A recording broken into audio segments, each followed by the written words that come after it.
right, everybody, welcome back to the Fouch Facts YouTube channel. Super excited to be bringing this to you. Getting started here. I've got the stream pulled up on my phone here, and I'm listening to it via a Bluetooth earbud. So, just making sure the audio sounds good. I'm going to turn the mic up a little bit. It does seem a little quiet. Okay, maybe I don't need to turn the mic up. Please excuse my amateurish streamer tendencies. Actually, I will keep the mic turned up a little bit. All right, we have got an awesome show. We've got an awesome show planned for you guys tonight. Can't see the Mando helmet. Scoot it over a little bit. There we go. Okay. Little Grogu, you stay. Alrighty. Yes, we have an awesome show planned for you guys tonight. I have planned for you guys tonight. Can't wait to get into it. It's going to be a blast. We're going to go over all things going on with Disney, the shakeup that happened last week with Bob Iger coming back to replace Bob Chapek, what that means for Lucasfilm. We're going to get into where it went wrong with Lucasfilm and how I think they could fix it moving forward. Pretty excited for that. And then also we'll get into some Marvel stuff. Last week I reviewed Phase 4 in terms of like the movies and shows that we got and gave my thoughts and opinions on those. This week I will talk about some things that I thought that Phase 4 could have done differently that would have made it better from a narrative perspective, and then kind of explain why I think Marvel is having some trouble with Phase 4 and it just being overall good, because compared to everything else that Marvel has given us, it definitely feels like a little bit of a letdown. So we're going to get right into it, guys. But before we do, if you enjoy this stream, if you enjoy my videos, be sure to hit the thumbs up for this stream. Comment below some topics that you want to see me cover on next week's show. And then also subscribe to the channel, hit the notifications bell so you'll be alerted every time I drop a new video. All right, so you'll stay in the loop. But we're going to get started into it, talking about Disney and why the change from Chapek back to Iger. Simply put, Chapek isn't it. Right? Bob Iger retires in February of 2020, right before, at least from the CEO standpoint. He still stayed on as a board member to help kind of Chapek transition into the CEO role in the company. But as CEO, in his responsibilities and position as CEO, he retired and was not functioning as CEO in February of 2020, right before the pandemic. And of course, Chapek took his place. Chapek was only in the role for about a little over 3 years, actually. Well, technically 2 years. But suddenly got fired last Sunday, and Iger was chosen to come back and replace his replacement. Pretty wild, right? Long story short, the Disney board was convinced that Bob Chapek did not know how to run the company, and he had done irreparable damage to his ability to lead, with the string of missteps resulting in the lost confidence of Wall Street and most senior Disney executives, as well as many rank and file employees. Got to give a quick shout out to Josh over at the Den of Nerds, that YouTube channel. He is a pretty good source of news and info. He's into all the latest scoops and stories regarding, all things Marvel and Star Wars and DC and all that stuff. He's got some pretty well connected and trustworthy sources. And he's been covering this topic a lot and giving some good information on it. So a lot of the stuff that I'm getting is coming from him. But this, the stuff I'm talking about right now, I read an article in the New York Times earlier today that kind of detailed why the transition happened and what it means and everything and the reasoning behind it. In New York Times article was written by Brooks Barnes, so credit to him. Got to give credit where credit is due.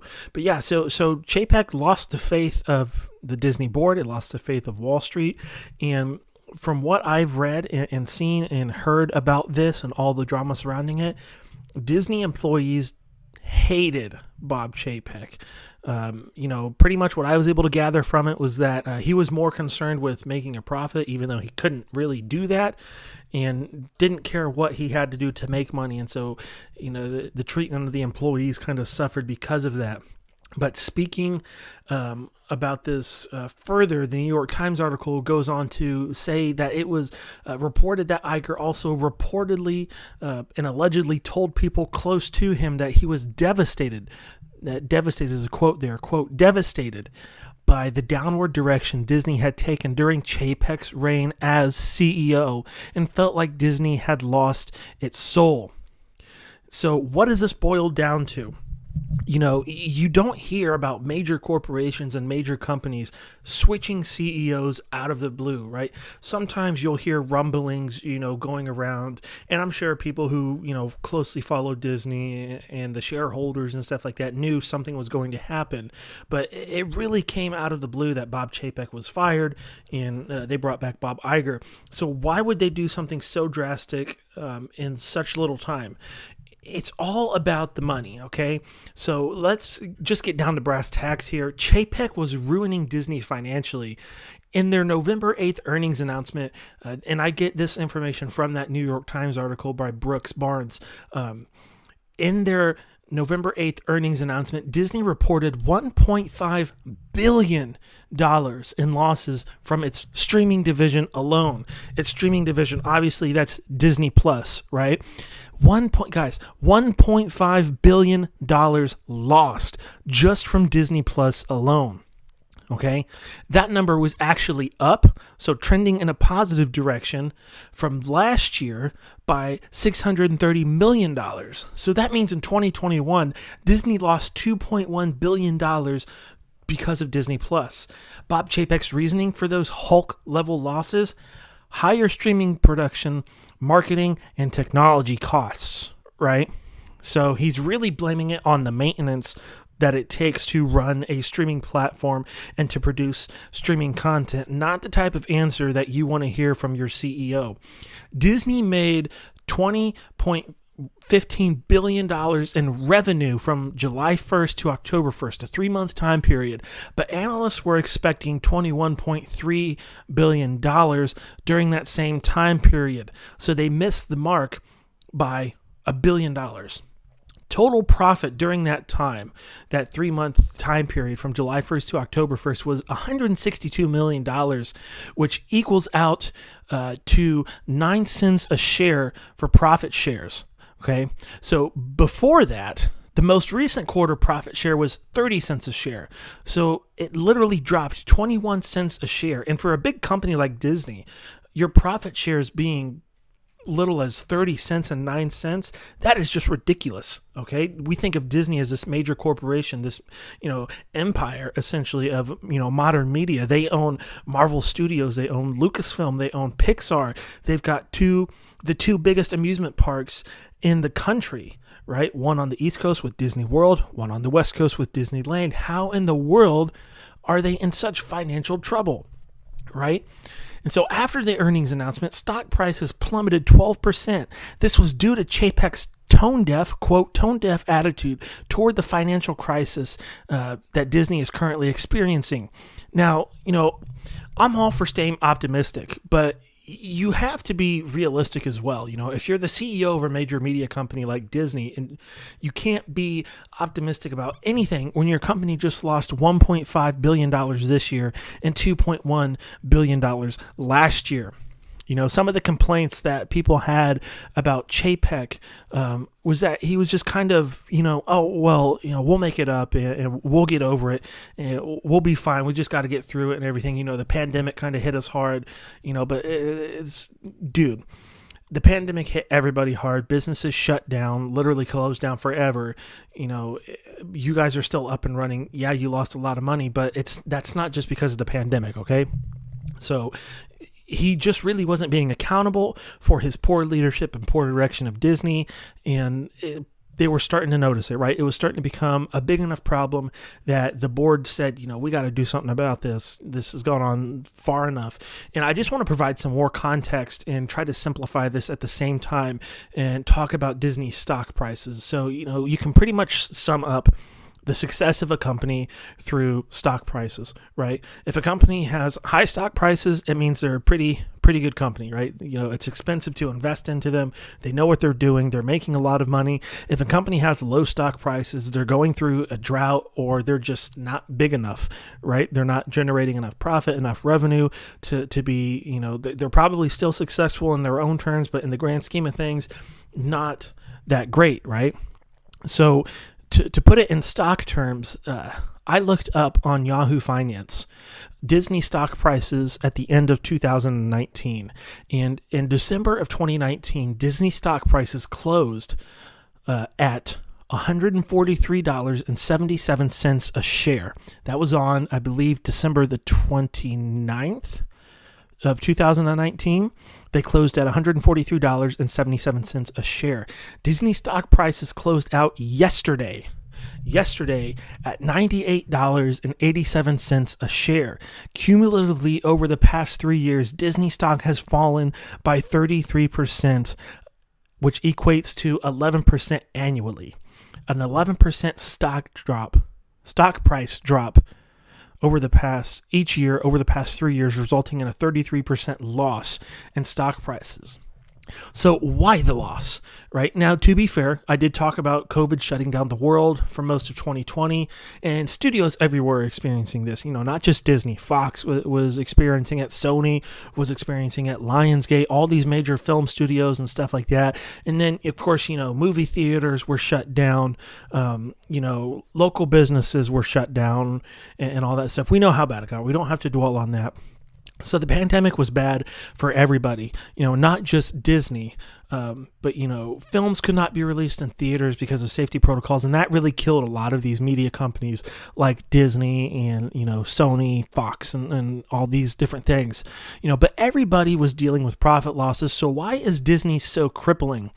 Well, I don't want to get too much into politics on this channel because I want to keep that out of this, but I understand I'll have to talk about it sometimes to some capacity, but excuse me while I sip on my cherry vanilla Dr. Pepper that I got from Wendy's. I do have my water here, so, Lopez Mintaka, if you guys watch this later, don't criticize me, all right? It's a cheat day.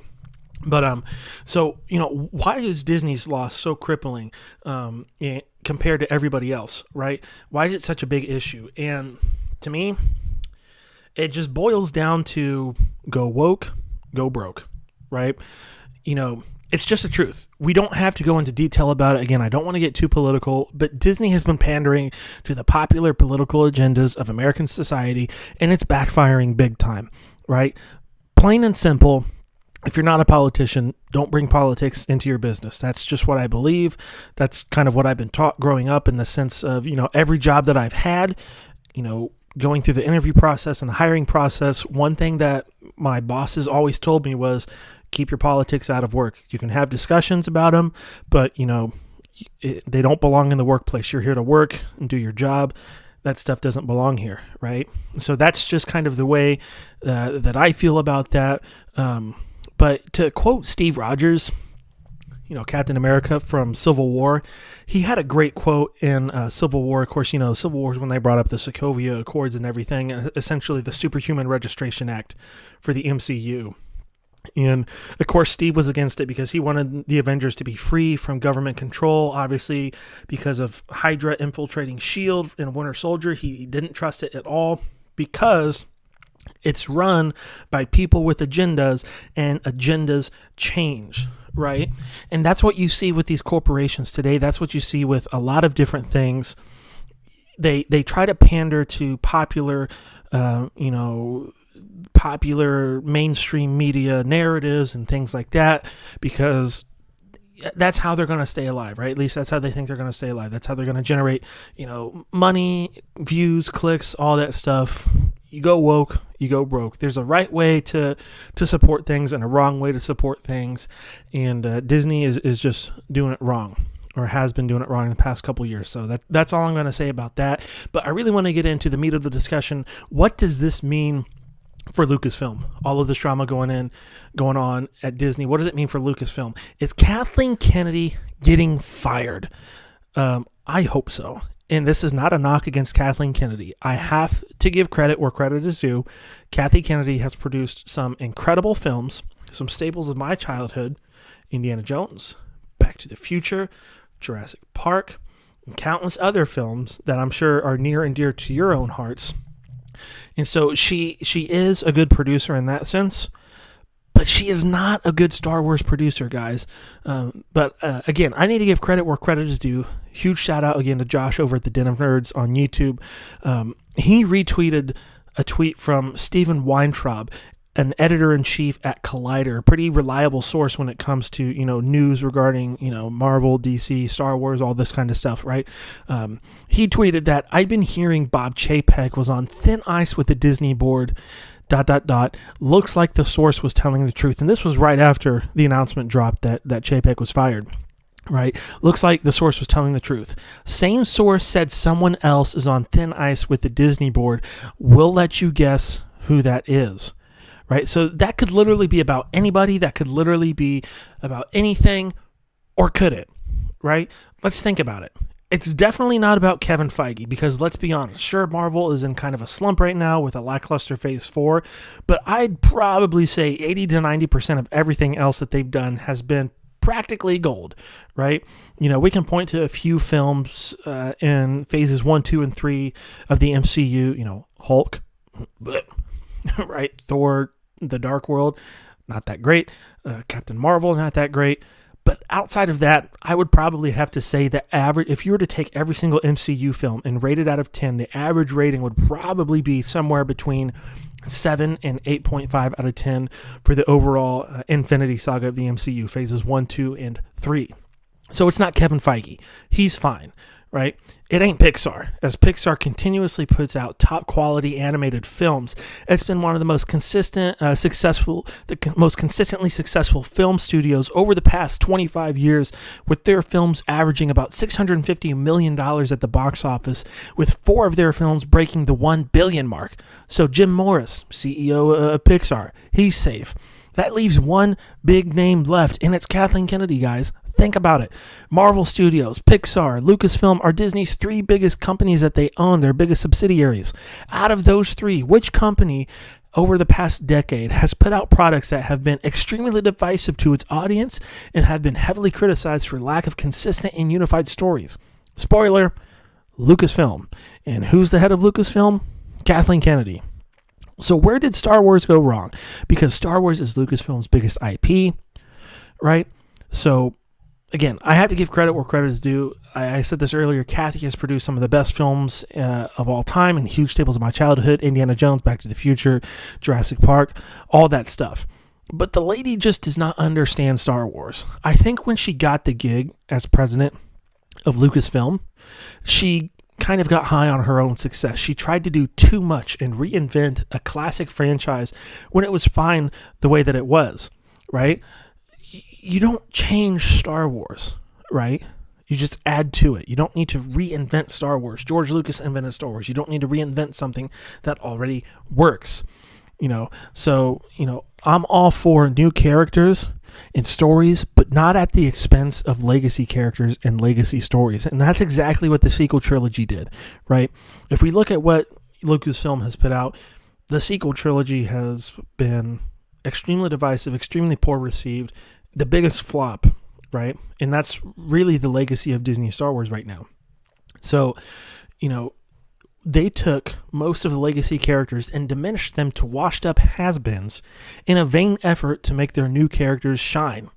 Let's look at Han Solo. Han Solo had an incredible story arc in the original trilogy, from non-believer to believer, right? He was made a deadbeat dad in The Force Awakens and ran away from his family when things got hard for them, right?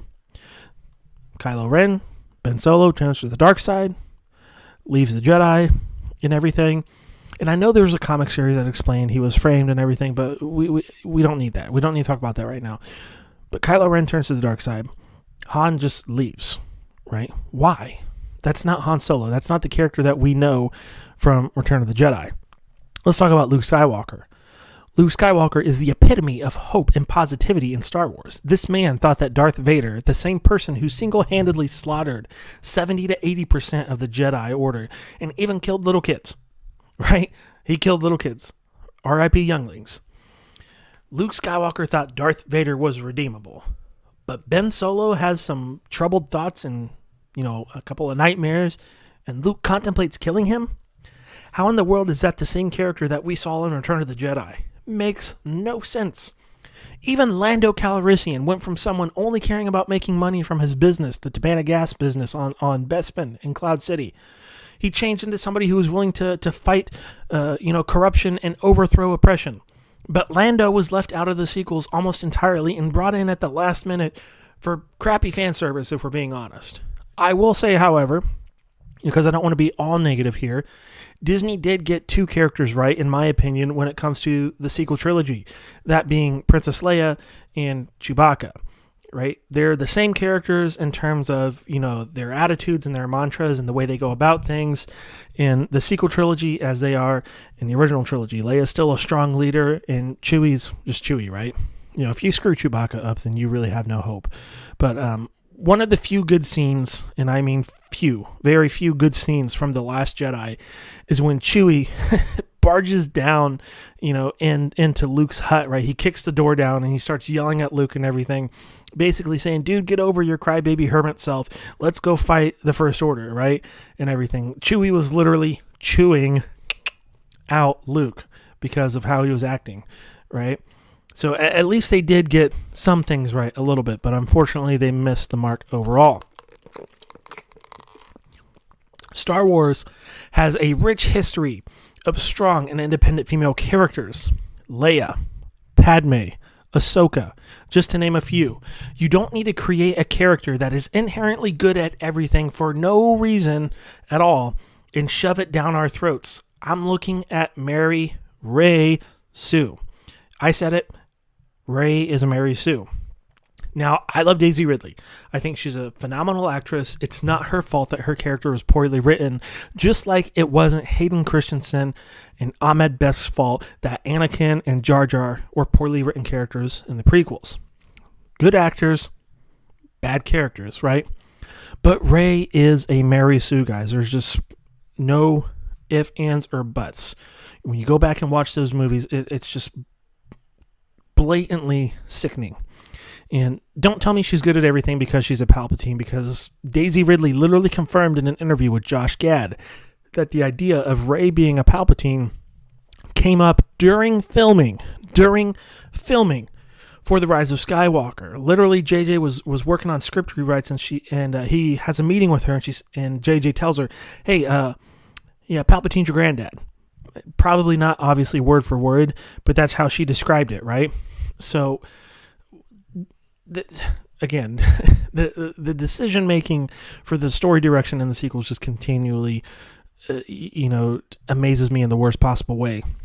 In Force Awakens and Last Jedi, Han and Luke are repeatedly made to look like idiots, while Rey shines and finds the answer to everything. That is not how you create new characters. You use the old characters to build the new characters. The old characters should push the new characters up until they're off on their own feet, on their own legs, right? Luke constantly failed during the original trilogy, right? But he had Obi-Wan and Yoda, two old characters, to lift him up, to coach him, to push him up high, to exceed and explain to him how to do things, right? They made him the ideal Jedi Knight that we see in Episode 6. Rey should have been constantly failing in the sequels, and Luke and Han and Leia should have been picking her up, showing her how to get back up and what to do once she does get back up.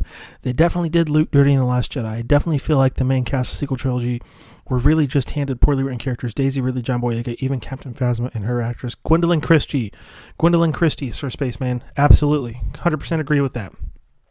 So going back to that thought, you use old characters to build the new. So Rey, she should have been consistently failing in the sequel trilogy. And like I said, Luke and Han and Leia are picking her up, showing her how to pick herself up and get back up and keep fighting. And then you have a key moment where Han and Luke and Leia, they all fail, right? And Rey has to rely on what she learned from them, their teachings, to save the day, to fix the problem, whatever it is that she's doing. That's how you properly pass the baton, how to pass the torch. Yoda and Obi-Wan were coaching Luke in the original trilogy and told Luke he needed to kill Vader and the Emperor. But Luke realizes that, no, I don't have to kill my father because I believe he can be saved. I still believe he's the chosen one, and the will of the Force is to have the chosen one defeat evil and defeat the Sith. I just need to be the catalyst for his redemption, and I'll do anything to achieve that, even if it means sacrificing myself. That was Luke's mindset, and that's why he's such a good character in Return of the Jedi, because he's willing to lay it all down if it means that his father would be redeemed. And if we all know how it plays out, Vader was redeemed. Anakin Skywalker comes back. That's how you use old characters, Obi-Wan and Yoda, to elevate Luke in the original trilogy. And then when push comes to shove, Luke has to not only rely on the training he received from Obi-Wan and Yoda, but he has to say, you know what? I can't do things exactly the same as the way that they did, or else it'll just, the story will repeat itself, if not worse than before. So he has to change things slightly. It all goes back to, the idea that Jedi were supposed to. Thanks, Dev. You got it. Wait, Sir Spaceman, is that Dev? Is this Dev? Oh, man. Dude, how's it going, Dev? Hope you're doing all right, buddy. Thanks for tuning in, man.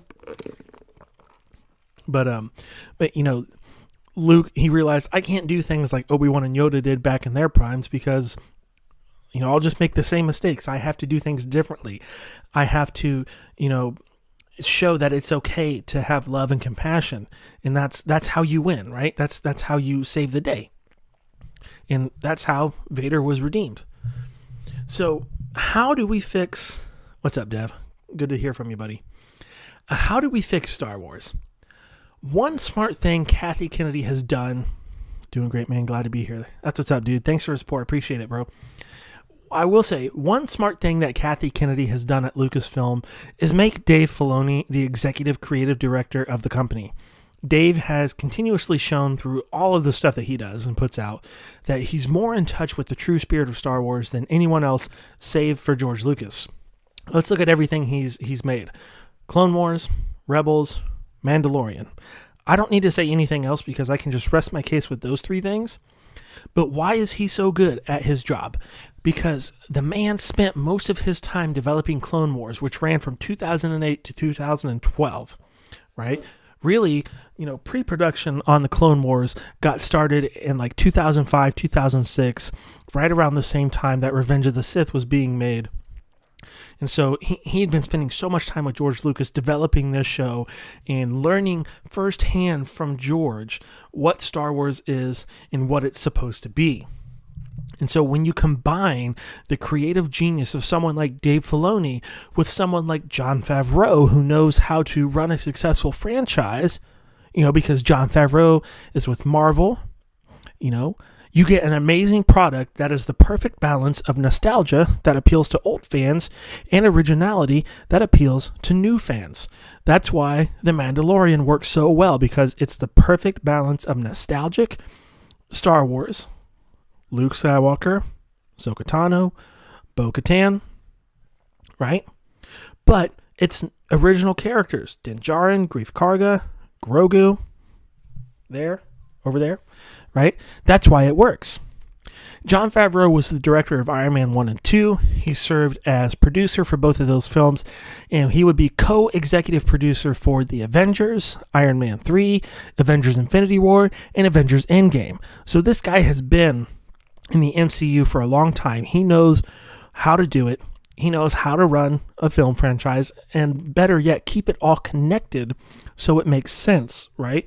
That's that Kevin Feige stuff that he gets from Marvel. And Marvel has been one of the most well-connected and run film studios over the past decade, and Jon Favreau has been right in the thick of it. I think Disney needs to appoint Jon Favreau as president of Lucasfilm and keep Dave Filoni on as executive creative director, and also make Dave Filoni vice president of Lucasfilm. Those two guys have been given me more hope that they understand and can lead Star Wars with Mandalorian and other projects than Kathleen Kennedy ever did with the sequels and the spinoff movies, right? So what would be the plan going forward? Say I was put in charge of Lucasfilm or whatever, what would I think would work? And the answer is simple. Heir to the Empire. Famous novel series written by Timothy Zahn from back in the day. And John and Dave have already taken inspiration from that plot line in the Mandalorian show and the spin-off shows by implementing different story beats with a few creative differences into their new, television universe with Star Wars. And we know that they plan to continue that thread with Ahsoka, because we learn in Mando Season 2 that Ahsoka is on the hunt for Grand Admiral Thrawn, one of the main centerpiece characters for Heir to the Empire. We know that Grand Admiral Thrawn was made canon in Rebels, a Dave Filoni animated show. And so I think you release Mando Season 3, you release the Ahsoka show, and you introduce Thrawn into live action at the very end of Ahsoka. He survived the events of Rebels, and he's back, and he's been building the Empire back up in a post-Return of the Jedi world. Then you make a movie, an Heir to the Empire movie, tying together Mando, Ahsoka, Book of Boba Fett, everything else that happens post-Return of the Jedi. You tie it all together with an Heir to the Empire film. And as an added bonus, make it a two-parter, right? Part 1, Part 2.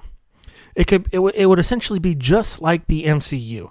The shows are the individual character films, so like your Captain America solo film, your Iron Man solo film, those are what the shows are. And then the Heir to the Empire movie is the culmination of all those stories interconnected together, right?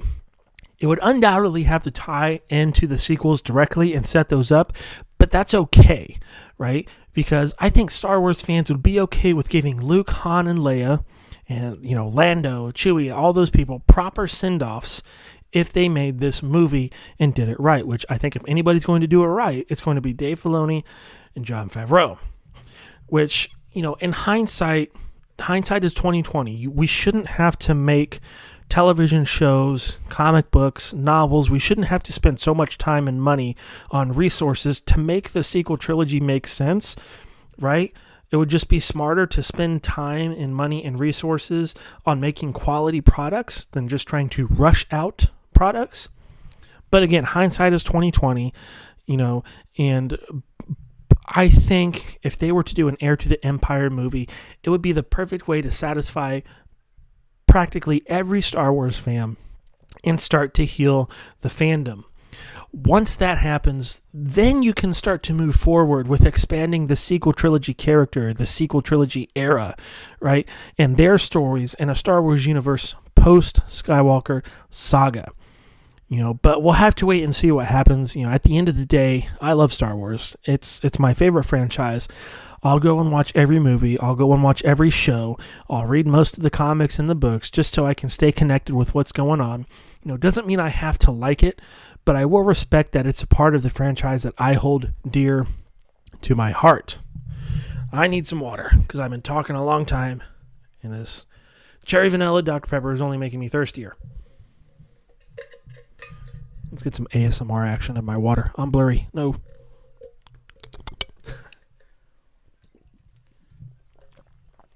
Okay. There we go. Now I'm refocused. Focused. So that's kind of my thoughts and opinions on Lucasfilm, on Star Wars, the state of the franchise, how it should go moving forward. So let's talk about Marvel. Last week in the show, I kind of gave my thoughts and reviews about Phase 4, the individual products, the movies and the shows. But I want to talk about, where I think Phase 4 went wrong. And I can just simplify it and break it down with this. With Phase 1 of the MCU, it started in 2008 with Iron Man, right? And then in 2010, you get Iron Man 2. You get the Incredible Hulk movie in 2009, but nobody really cares about that movie, right? We all pretend that it's not a part of canon, but we acknowledge that it exists. So, you get Iron Man 1 in 2008, Incredible Hulk in 2009. You get Iron Man 2 in 2010, and then you get Thor and Captain America in 2011. And you introduce Black Widow and Iron Man 2, you introduce Hawkeye and Thor, and so you build the foundation with the core characters, right, over the span of 4 years, because it wasn't until 2012 that we got the first Avengers movie. You spent 4 years laying the foundation for the core characters of the MCU, Iron Man, Captain America, Thor, Hulk. My fingers didn't want to work there. You took your time to develop those stories and to tell those stories, and then you culminated it with an Avengers movie. And so if we think about this, let's make a metaphor for the MCU. They were building a house, right? So Phase 1 is your foundation. You're digging the footers, you're putting in the rebar, you're laying concrete, right? You're getting ready to start building the walls, the floors, the roof, and everything else. So Phase 2 is building the house. You're building your walls, you're doing the electrical, you're doing the plumbing, the HVAC, the heating and air, all that good stuff. You're doing all the technical parts of the house. You're building the roofs, you're putting on the shingles and everything. And so that was Phase 2, because you still have your core characters, right? You still have Iron Man.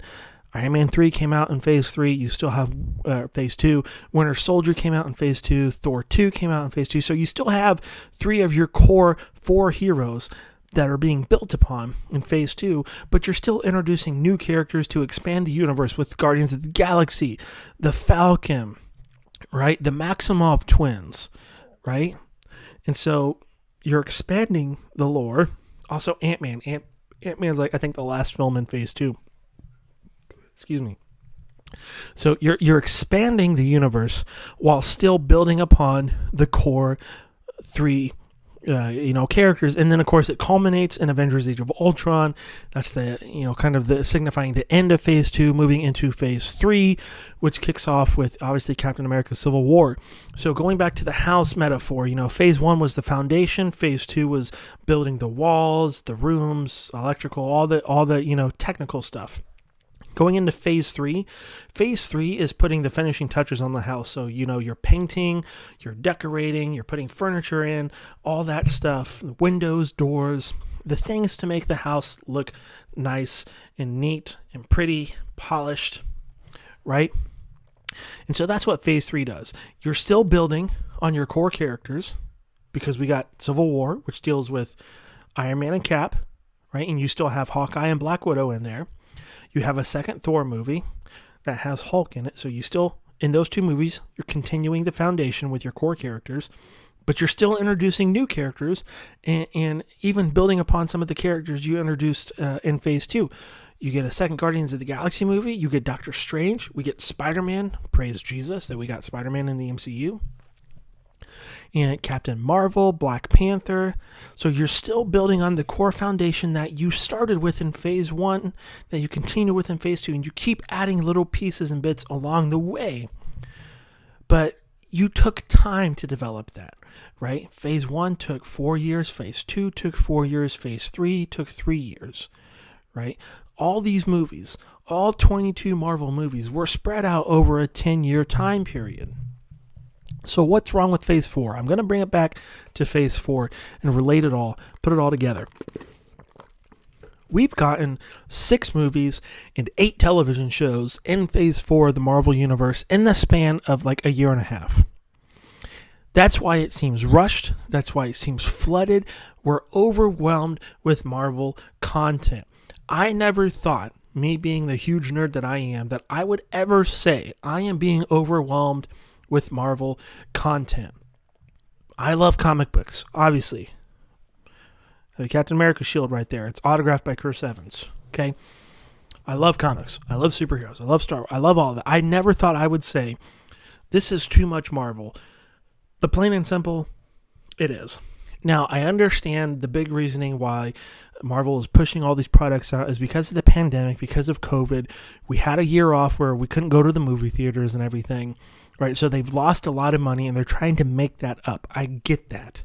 But listen, Kevin, if you ever watch this, Kevin Feige, you probably won't, but if you ever do, slow down, pump the brakes, dude. You didn't become the movie empire that you are overnight, right? You took 10 years to build this universe. Keep taking time to build your products and focus on the quality of products, because unfortunately, Marvel with Phase 4, and again, this is heavily influenced by COVID and the pandemic, so I can't fault Kevin Feige and Marvel completely, but they are focusing on quantity rather than quality. And 9 times out of 10, focusing on quantity over quality will lose you money as a business and eventually kill you as a business. There's only one business where you can focus on quantity over quality, and that's fast food, right? Let's just be plain and honest. It's McDonald's, Burger King, Taco Bell. That's the only business where you can sacrifice the quality of your product for the quantity of it, right? That's the nature of fast food. I spent 10 years working in fast food. I'm glad I'm out, but that's what it is, if we're being honest, okay? So how should Marvel have handled Phase 4? This is what I would have done. First off, I wouldn't have made a Black Widow movie, because making a Black Widow movie after the events of Avengers Endgame is pointless, because we already know what happens to her character. I touched on this last week. We already know that Black Widow dies in Avengers Endgame, and so it takes away the emotional stakes of this movie. I don't care what happens in it because she dies. So what does it matter anyway, right? So I feel like they should have made a Hawkeye movie instead of a Black Widow movie and just make Black Widow a TV show. I think that would have been smart. But Marvel did something really interesting with Phase 4. They were originally going to have Spider-Man Far From Home, the second Tom Holland Spider-Man movie. They were originally going to have that be the first film in Phase 4. But Kevin Feige changed last minute to make Spider-Man Far From Home, Spider-Man 2, the ending of Phase 3. And I can understand that, and I can agree with it partly. But I think Endgame should have been the end of Phase 3, and Spider-Man Far From Home should have been the start of Phase 4. If we look at, Marvel's Phase 1, 2, and 3, the Infinity Saga, if we look at the Infinity Saga, it was mainly focused and built on 3 characters: Captain America, Iron Man, and Thor, right? Phase 1 solely focused on Iron Man for the most part. We got 2 Iron Man films, and the first Avengers movie was really the bulk of it was spent on Iron Man. Phase 2 was spent on Captain America with Winter Soldier and then Avengers Age of Ultron, right? We got Cap's perspective. And then Phase 3 was those perspectives coming head to head and clashing with each other, and the breaking of that relationship and how that affected everybody else. So I would have built Phase 4 on 3 characters, probably your 3 most profitable characters in a post-Endgame world: Spider-Man, Black Panther, and Doctor Strange. Those are the 3 characters that I would focus on and make the focal point of my Phase 4. Spider-Man should be to Phase 4 what Iron Man was to Phase 1. Far From Home should have been the first movie in Phase 4. Then we still get No Way Home, which was chef's kiss. That movie is beautiful. Darn near perfect, right?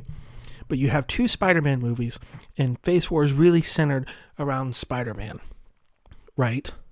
So, but let's remember that Marvel wants to go with the multiverse next, right? And so Phase 1 is focused on Spider-Man and recouping from the end game and starting new chapters, right? And then the end of Phase 1 going into Phase 2 should focus on Doctor Strange as we explore the multiverse, right? WandaVision, all that stuff. Phase 2 should have been focused on Doctor Strange. And then behind the scenes, we still have Black Panther. Obviously, Chadwick Boseman, rest in peace. His passing was unfortunate, and it hurts still to this day.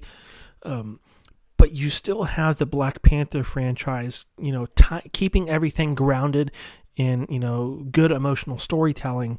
Ryan Coogler is a fantastic director. He does a fantastic job with those movies.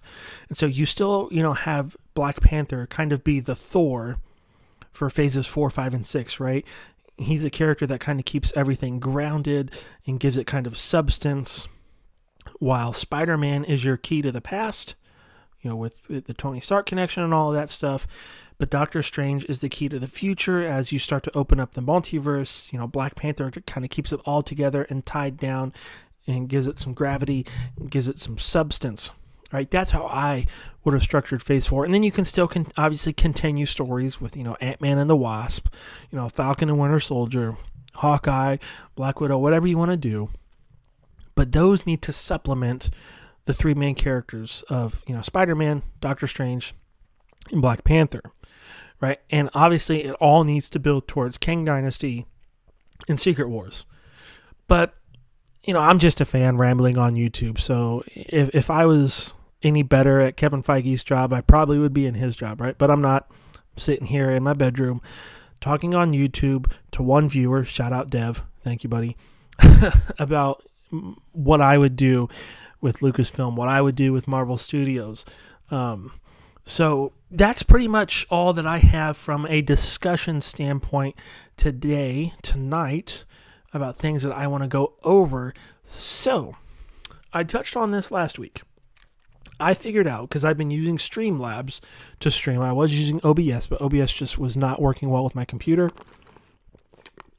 Streamlabs has been really seamless, and I really love it. This is not a paid promotion. I'm not saying this because they're giving me money, but Dev with the emoji. Gotcha, buddy.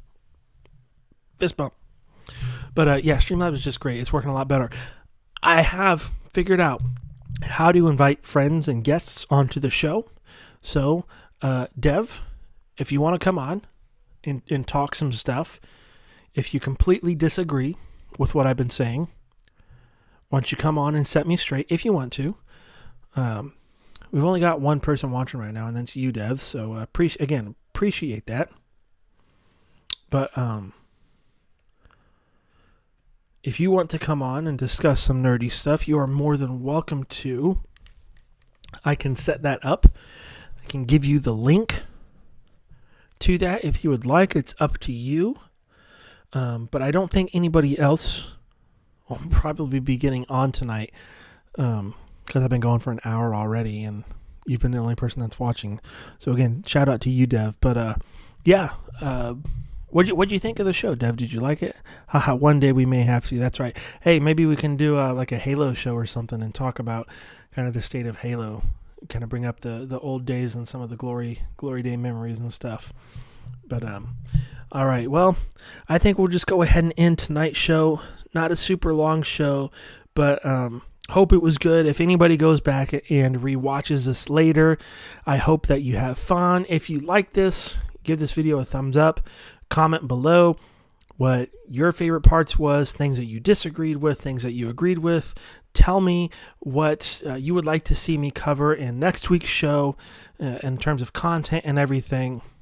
Do you want to plug my channel really quick, because I just uploaded a new video yesterday, my top 7 prequel trilogy characters.